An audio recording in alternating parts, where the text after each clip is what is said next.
Nga ana tjetër ka edhe shtamet të tjerë shumë patogjenë, siç janë shtamet e Escherichia colit, shtamet e Listeria monocytogenes, të cilat shkaktojnë dëmtime serioze në shëndetin e konsumatorit. Cilat janë sinjalet e para që t'i jep, sinjalet e para që mund t'japin nëse ne kemi konsumuar një produkt me salmonel, pra një fileto pule me salmonel? Sindromat e salmonelës janë ngjasojnë, ato shoqërohen gjithnjë me një diare difuze, e cila shoqërohet me ethe me temperaturë të lartë, që shkon diku 38-39, shpesh edhe 40 gradë Celsius, përvaru kjo nga patogjiniteti i shtamit. Nga ana tjetër kemi shoqërohet me të vjella, me dhimbje të forta barku, sepse pjesa që dëmtohet më tepër nga këto patogjen janë kryesisht zorët e holla dhe zorët e trajt, por kryesisht zorët e holla, të cilat ku patogjeni gjenë mundësinë për të shumëzuar, sindroma gastrointestinale. Më të shprehura janë këto pjesa intestinale, e cila pastaj shoqërohet me ndryshime të rëndësishme të proceseve fiziologjike, të cilat shoqërohen me diare, me shpeshherë dhe me gjak, e cila pastaj mund të kërcënojë dhe jetën. Dhe sidomos te grup moshat, të cilat janë të vegjëlit, fëmijët infantil, mund të jenë fëmijë deri në 10 vjeç, por edhe të moshuarit. Këto janë grupet më të rrezikuara. Kur vjen pika që mund të kërcënohet jeta që po thoni edhe ju? Pra, në çfarë pike? Në një lënie pas dore, në kalimin e një farë kohe, apo në bazë të sasisë së konsumuar? Organizmi vuan nga në dy probleme kryesore. Vuan nga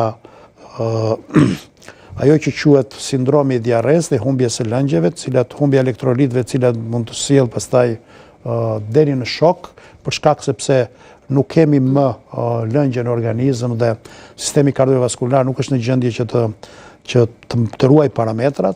Kjo është një rast ekstrem, sepse nëse shumë persona dalën veten në kushtet e humbjes së elektrolitëve dhe të humbjes së lëngjeve të organizmit, atëherë do të shoqërohet me një rast të tillë. Por fakti është që në organizëm brenda ka një infekcion, ka një patogjen, i cili vazhdon dhe shtohet me shumicë dhe prodhon toksina. Prodhon një sër toksinash, të cilat shkaktojnë pastaj dëmtim deri në nekrozë të mukozës zorëve, që shoqërohet pastaj edhe me nekrozë të zorëve.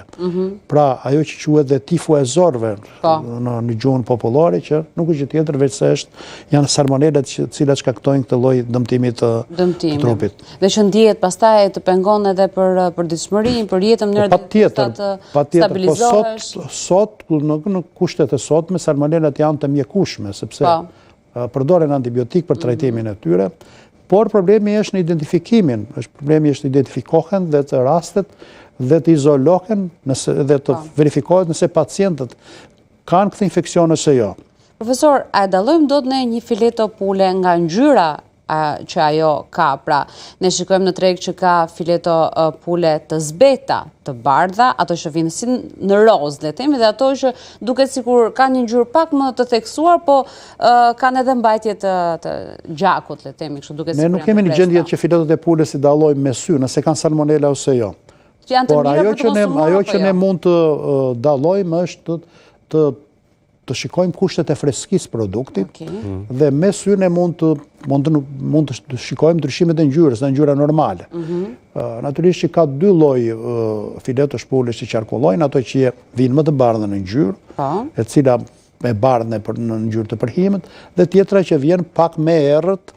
Të dyja janë në kushte normale, sepse kjo varet nga racat e shpendëve që kur t'i vohen. Pra mënyra si janë rritur. Si janë rritur, varet nga të ushqyerit dhe shoqërohen gjithnjë me këto lloj dy kategorisht të filetove që qarkullojnë në treg. Por unë dua të theksoj që ne kur filetot ose kur mishi dekompozohet, ai bie erë dhe fillon dhe merr një erë të keqe që pasojë proceseve të dekompozimit. Në këto kushte ne nuk duhet që të orientohemi për ta marrë këtë produkt.